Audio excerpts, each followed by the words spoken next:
Hi, guys, and welcome to 21metrics podcast. I'm here today with Fabio Bossi, who is a crypto OG, and nowadays he's working as CEO of CoinNexus and also working in the community advisory board of Ultra ecosystem. So, welcome, Fabio. Welcome. Hi guys. Hi from Neuchâtel in Switzerland. Yeah, so Fabio is in Switzerland, in the canton of Neuchâtel, and I think your crypto journey started in 2011. That's incredible. So you are very early crypto person. So that's very interesting. But first, we'll I want to talk about our sponsor Sachiv.ai. Please check it, and I will add the link to our show notes. Um, but first, we can take a look at markets. So Bitcoin is right now at 105k USD, and now we had some geopolitical conflicts happening, and but still like above 100k. And I think Fabio, you have noticed that we are now seeing many Bitcoin related companies building treasuries and actually like buying Bitcoin and Ethereum treasuries. So that's interesting. What do you think about this like new trend of institutions buying Bitcoin and Ethereum? How do you see it? Do you think do you see it as sustainable, or could it be like a bubble, or how do you see it? Well, it's an interesting development for sure, which I can't see any way how it's not bullish for Bitcoin. Yeah. Um, I I don't really understand it enough to really have a final judgment. I mean, uh, I said the same about Luna. So I'm not comparing MicroStrategy with Luna, but somehow there's an too good to be true aspect in all of it that I can't wrap my head around yet. Yeah, yeah. So at least that's like a significant like sort of demand for Bitcoin and also Ethereum. So of course it's like Yeah, bullish. definitely. So yeah, institutional demand. It's But super actually, bullish for Bitcoin. I don't know if I would own any of these shares, but that's a different subject. Or buy the debt for that matter. But bigger names than mine are buying these bonds and stocks, so they yeah, must know something. yes, and like if you think about like MSTR, it has been acting as a leading indicator to Bitcoin's price. So basically, and they are like a major player in the Bitcoin market alone. So as long as seller is buying bitcoins, it usually means that spot price also follows up.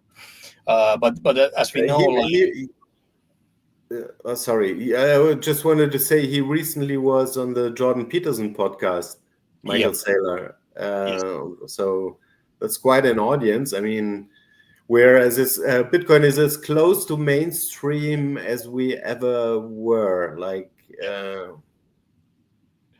Yeah, that must be like interesting for you as you started in 11, and it wasn't mainstream. And I remember when we founded the Bitcoin embassy in 16, and it really wasn't mainstream even back then. So yeah, no, it's a totally different game we are having here. So yeah, that must be. it definitely feels like I remember we've been waiting for years for institutions to come, Yeah. and like I think we can all agree they're here now, and Yes. they have been for a while, and it's a totally different game now.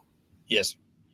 Like Michael Saylor started his strategy in 2020, and after that, like many institutions have followed, and also like state level players. But does it also mean that we are kind of like in you could consider us being in like the early maturity phase? So like back in the early years, like nobody knew about Bitcoin. So but now it's yeah, now it's at least it's mainstream. I think like Bitcoin spot price will still go up, but it will be more correlated to stock market and technology stocks. So I think it might not be that parabolical as before. It might not move that aggressively. Also because it's so big nowadays. So of course I see it going up, but still like I think it will be more moderate in its moves. But that's about I markets mean, maybe. So it kind of has to. Next target seems to be gold. Bitcoin is hovering. Bitcoin market cap is hovering around silver right now, yeah, which is a huge success. I mean, yeah, imagine anyone saying in 2011, "Hey, we're gonna reach the market cap of silver." yeah, That's a huge success in itself. If we can get gold, since gold has started moving too, gold is picking up the fight now. It's yeah, making it harder. yeah. Do you personally own like Pax Gold or like Pax G or like any like tokenized gold? I own tokenized gold, but not PAX G and not Tether. Okay. Yeah. I can, I mean, I'd like to share my referral link if I mention them. But no, jokes aside, it's Kinesis. I've been a long time customer of Kinesis.money. Right. And yeah, I like to trade the gold silver ratio there. Yeah. Yeah. They Yeah. and then yeah, Like in order for Bitcoin to reach market cap parity with gold, Bitcoin would need to go like 1,000%. So it would be like another one. 10x. Yeah. Yeah. 10x. Yeah. Yeah. Like what 1 million euros or francs per Bitcoin. So yeah, I can believe that thesis in the long term. I think like it will happen uh, later. You know, I don't know exactly when did you enter the space? Like I entered when you founded the embassy basically. So I was like I was interested in back in 2015, but then in 16 we found this embassy in Helsinki. So that Okay. was Yeah, actually so you're also an OG already, and kind of you know as well as I do, we were always talking about Bitcoin going to the moon.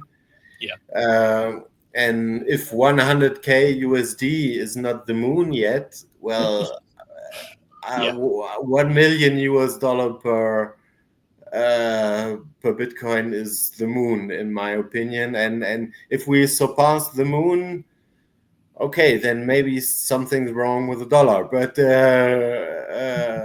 then Bitcoin is not going to the moon. It's dollars crashing to hell. yes. Um, Agreed. So basically, like the moon thesis already happened, as you said. Like it was just like some like 400 to 500 euros in 15, 16. So actually, it went to moon. But the question is, what is next? So maybe it will be like the market cap parity with gold. I can believe that, but that's very interesting I mean, approach. I don't know what does Michael Saylor assume? How much does the best asset ever have to appreciate every year versus the U.S. currency? I don't Yeah. know what his thesis is, Yes. but yeah. Yeah, that's a good point. But maybe we can jump to Ultra, which is our main topic here today. So you are part of the community advisory board at Ultra. So I guess you can cover like the ecosystem and like pitch it a bit. So what is ultra, and how do Yeah, you see? I think I told a few things already in our last podcast when you invited me back then. To give a short recap, Ultra is a project that was founded in 2019, ICO then at 5 cents. Um, we happen to be there again. The price pumped a lot in 2021, all time high of about $2.40 per US, and now we're back at 5 cents and all Yep. time low in US again. And if you just look at the chart, it doesn't look any very promising. But there have been some very important changes a couple of months ago. And a Franco-Belgian entrepreneur called Augustin van Rijkevorsel, called Gus, who co-founded a big strategy firm in Paris, um, came into Ultra initially as an external advisor to help them, and then he liked what he saw and decided to retire from retirement and work at Ultra, invest there, and become the new CEO. So the two founders, David and Nicolas, are still on board, but Yep. have stepped back as CEO, as co-CEOs. And they installed the community advisory board a couple of months ago to improve the communication with the community that is quite impatient, as you can imagine, after so many years. Yep. Because the basic idea of Ultra is to become a blockchain based gaming platform. Yep. So to basically prove that the whole concept of digital ownership, which which was pre-existing to Bitcoin, the idea in itself in video gaming, and many Bitcoin OGs were actually hardcore gamers because they got this idea of something digital being scarce and precious Yep. much easier and faster than many other people. And yeah, so on this cap, and today, for instance, we this morning we had a call with them. We have five. We are five members on that cap, um, and they presented the new tokenomics to us today, and yeah, that's the current status quo. Do you want to talk about the roadmap of Ultra? You found this chart, so do you want to? I can comment. Yeah, for instance, was just mentioned tokenomics. If you see, it's in Q1, and we're in June, so it's a miss. But yeah, I mean, I've been in Ultra since 2021. I've seen the highs, and I'm still here and see at the lows, and um, I'm not an employee of Ultra, so I'm not here to paint everything rosy that was done. And of course, I'm not happy about the tokenomics being delayed. But that being said, um, long term, I'm. You will have some new listeners because I share this podcast with the US and Ultra community, and those listeners know how much patience the community had in the past, and we are getting impatient, but they move in the right direction, and now with the cap. Because you know they're a company, And as a company, you can't always share everything you're cooking.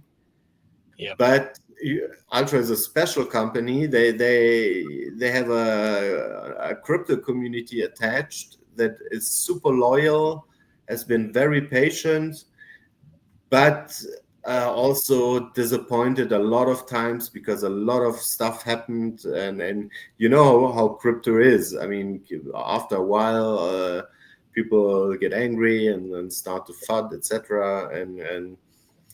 And yeah, well, right now I mean it's a rebuilding phase. Gus took over. They're really turning everything, examining everything, and some things take longer than expected. But at least as a community member, I now was invited into the kitchen, so I saw what they are actually cooking, and I now understand why they don't want to share it yet, because Yeah. it's still you know how it is. Yeah. I know. Yeah, interesting. I think I asked you that when we talk about like the company's treasures of Bitcoin and Ethereum. So as like the native token of Ultra is UOS. You don't see like them buying like Ethereum or Solana as like to the treasury. You don't see that happening. But obviously they have their own tokens. They're like the US reserves. Yeah, That the, yeah, because they're the L1. So yeah. yeah, there are a layer one based on they basically a kind of friendly fork of EOS. Yeah. And funny enough, they recently announced a cooperation, a strong. They're basically the gaming arm of EOS, and EOS now is called Volta. I don't know if you heard it. It's now Volta and not EOS anymore, and the token is not EOS but A. Uh, and yeah, they recently announced a cooperation with the Volta Foundation, and technically it's very similar to EOS.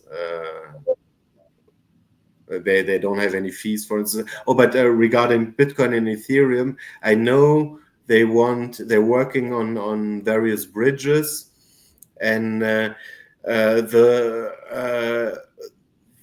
the classical crypto people who already hold a lot of Bitcoin or Ethereum are not their main target audience, but Yeah. they want to. The main target audience is gamers, and Yeah. gamers, as you might know, so far are pretty skeptic, to say the least, Yeah. when it comes to blockchain. So the goal of Ultra is to keep the whole blockchain aspect under the hood as far as possible, but they want like they want you to be they want the crypto peoples too, of course, because I mean your Ultra account as a gamer, if you compare it to your Steam account, it's going to be a wallet. So, and you're going to all your items, your games, etc., are going to be tokenized, etc. uh, but for instance, you don't have any fees, so you don't need any US for starters to just send an NFT around. And but they will allow users to hold tokenized or wrapped Bitcoin on Ultra, and which actually makes it then faster and cheaper than Lightning Yeah. on Ultra. Yeah, I think like the user base and audience, they're different than in like Bitcoin and Ethereum. As you said, that Ultra was built for gamers, and they might not be that interested in like digital gold or like what Ethereum has to offer. So it's this. I Um, mean, they recently yeah. there's an EVM compatible version 2 now, Yeah. so it will run in parallel. There will be the Ultra native chain and the EVM chain running in parallel. Right. Yeah. Interesting. So how do you see like the ecosystem developing this year and next year? You have some like um, big changes coming, or do you have anything to like? Yeah, the one of the biggest points of pain for the ultra community has been, as a community of gamers originally or fundamentally, and not so much of crypto people, was you can't play any game on that uses ultra tech yet. And that is changing soon. Like the very first game really introducing and using ultratech will probably be a meta hoof, a horse racing game with the tokenized games, horses and stuff like that. They'll enter, what is it called, pre-alpha or something, on the test nets end of June, and are gonna launch very soon afterwards. And then there's also the big one is Ashes of Mankind, Yeah, the game that will now have two components. I mean, it was always supposed to be that way, but now to make it more clear, there will be Ashes of Mankind Citadels and Empires. So it's Citadels and Empires. Citadels is the shooter, the extraction shooter for Web 2 players. They don't have to even notice that they're playing a game which uses blockchain in the background. And then you have empires for the degens, for the crypto people, where you have land and resources, and you will have to mine, and you'll have a very own token. But and there will be mechanics like, you as an empires player, you'll need resources that only people in the citadel can get. So if I play only empires, I need to hire a player in citadel. Hey, yeah, can you please get me whatever I need? And I think that's quite a smart way to maybe convince some super skeptic web 2 gamers who say, I don't want to anything to do with crypto, leave me yeah, alone with crypto. But then you interact with the player and he tells you, hey, can you please get me some resources out of the citadel, and I give yeah, so yeah, you get the idea. yeah. And that's empires is I mean it's what does is it on the they have empires, they have their own roadmap. I don't have it in my head, but it's gonna heat up in the summer. We'll know more about it in the next couple of months. Yeah. We're approaching the launch of empires at least. How And would you say? then Yeah, Citadels is progressing too. You can play tests, etc. Just and join the Discord to learn more. yeah. Like so far, we saw this U.S. Token peak in late 21. It went to like two point for USD.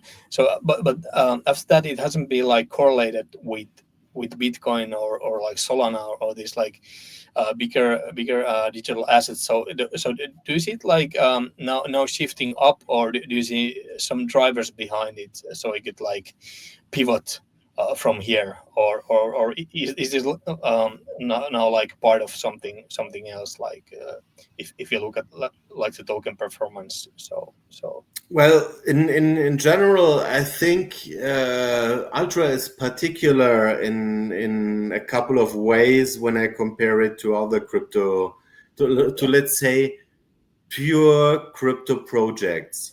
That are completely decentralized, funded by some people on the internet who never met in real life, etc., etc.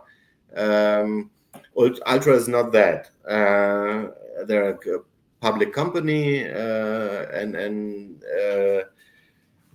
founded by early crypto adopters. So they understood the potential of blockchain, Yeah. but they never really addressed the crypto market, and they all speak French. Yeah. So that doesn't help either.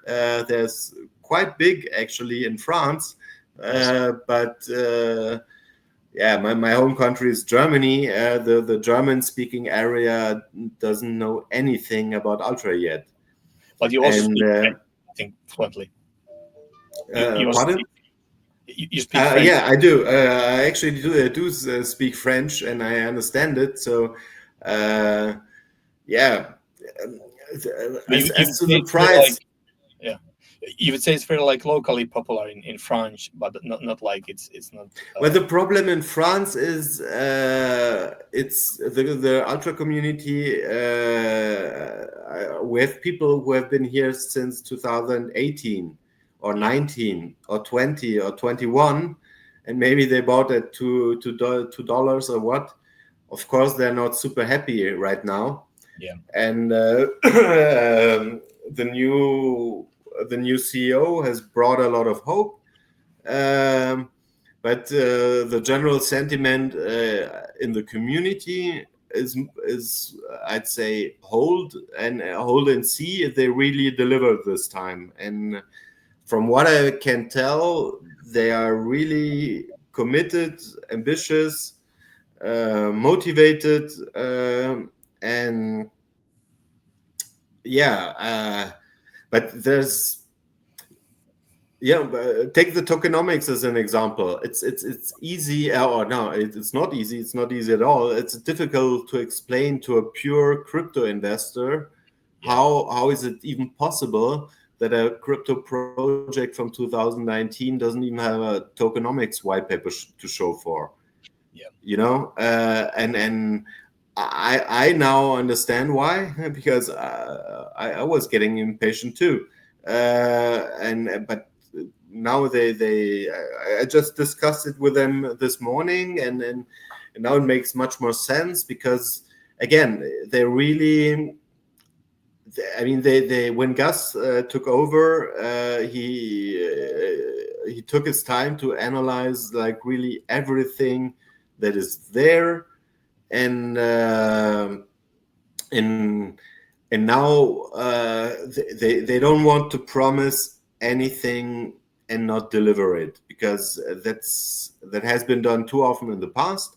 They know Yeah. exactly you can't repeat that, and yeah, I mean, for the ultra, the listeners from the ultra community who hear this will know how special it is for ultra to have this community advisory board and Yeah. to interact at least in that way, because before communication was lacking very often, and you know what happens in a crypto community when there's intransparency.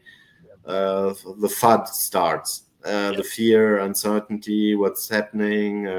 Yeah. So we have to counter that as well. If I look at the chart, I mean, you have it in front of you probably. USBTC, I hope it's bottoming. Yeah. But the catalysts for a potential turnaround are gonna come in the next couple of months. I'm not gonna say weeks, but we're working on it. Yeah. Okay. Sounds good. Thanks for your insights. I also want to talk about Switzerland as Europe's leading crypto hub. I have been in many cantons, and especially to me, like Ticino is interesting, and the city of Lugano, um, which has its own token, LVGA, and they also accept Bitcoin and USDT payments in the city area. And I think also the city government is very crypto friendly, but also like Zug and I think Neuchâtel and Zurich, there are like crypto communities, and Zug probably is the most Geneva too. Geneva, yes. and Zug probably is the most like tax efficient canton, I think. And but how do you see this developing forward? So I think Switzerland is kind of like the leader in Europe. You probably see Switzerland retaining its position, or how do you Well, see it? Switzerland has been a leader in implementing Mika, for instance, or I'm not even sure if it's Mika exactly, but Connexus, we were a broker, Yeah, and we gave up on being a broker because the whole AML and KYC requirements, travel rule, and all that stuff became so expensive for us to fulfill that it became unviable, and so we renounced it.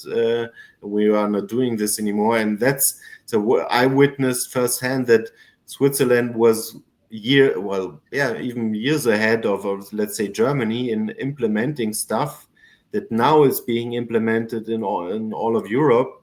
And at least for exchanges, brokers, and companies like that, it's not become easier. Let's put yeah, it that way. yeah, If you're a bank anyway, and you have a whole legal team and compliance all set up, etc., uh, you probably have more clarity now, etc., and it's all good. I'm not following all too closely what Lugano is doing, to be honest. Um, Neuchâtel is active and thriving, although yeah, it was the all the rules were not decided in Neuchâtel by Neuchâtel, so you can't blame them for being very strict now. yes. Um, yeah, Still, that's yeah, still, my you're comment on Switzerland. yeah. Still, as a summary, Switzerland seems to attract a lot of crypto companies. So I think like if you compare to EU, it seems pretty good. I think the competition comes from Dubai, for example. Dubai is very forward looking, but then again, if you like, for example, European culture and climate, and if your clients are in Europe, maybe Switzerland is the place to choose. So it's kind of like I think nowadays these are the places to go. Dubai and Switzerland in near Europe. So yeah, I mean, it depends a lot on what you want to do, yes, etc. yeah, and also that there must be like healthy competition between cantons. So like Lugano, Neuchâtel, and Zug. So yeah, but looks very And good. Geneva Geneva, yes, yes. Okay, we have now and talked Zurich, for which is Zurich. close to Zug, but it's technically another. Zurich is an important hub as well. Yes, yeah.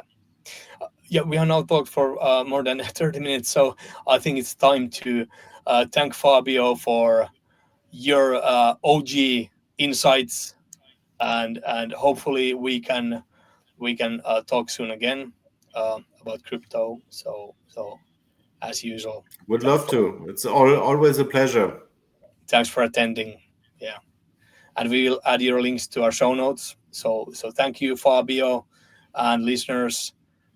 See you next time. Thank Bye you. bye. Thank you. Bye.